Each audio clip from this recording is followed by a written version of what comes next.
Bonjour, je me présente, Sébastien Fournel. Je suis ingénieur agricole et chercheur postdoctoral au département de sciences animales de l'Université Laval sous la direction d'Édith Charbonneau.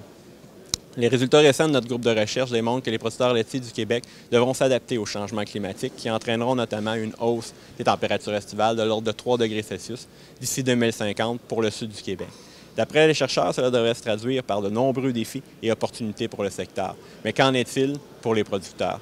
Donc, par l'entremise d'un sondage en ligne auprès de 194 producteurs répartis dans la majorité des régions administratives du Québec, nous avons voulu vérifier leur perception des changements climatiques et aussi établir les pratiques existantes et anticiper pour atténuer les effets des changements climatiques sur les cultures fourragères et les vaches laitières.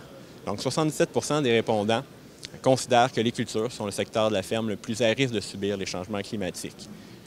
Cela semble coïncider avec le fait que environ 50 d'entre eux ont perçu une augmentation de la mortalité vernale de leur culture fourragère au cours des 15 dernières années.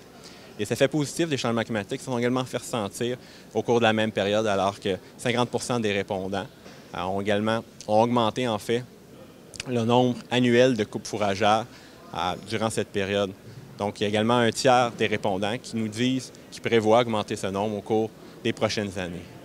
64 des répondants croient également que les changements climatiques auront des effets négligeables sur les animaux, quoique un producteur sur 6 s'attend tout de même à une baisse de la productivité des vaches au cours des prochaines années.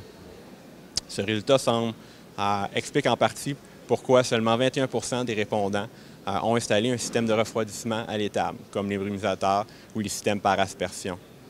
Parmi les producteurs sondés, en fait, sont assez confiants que la ventilation longitudinale ou tunnel, qui est présente chez environ 70 des fermes des répondants, soit adéquate pour limiter les stress thermiques au niveau de leurs animaux.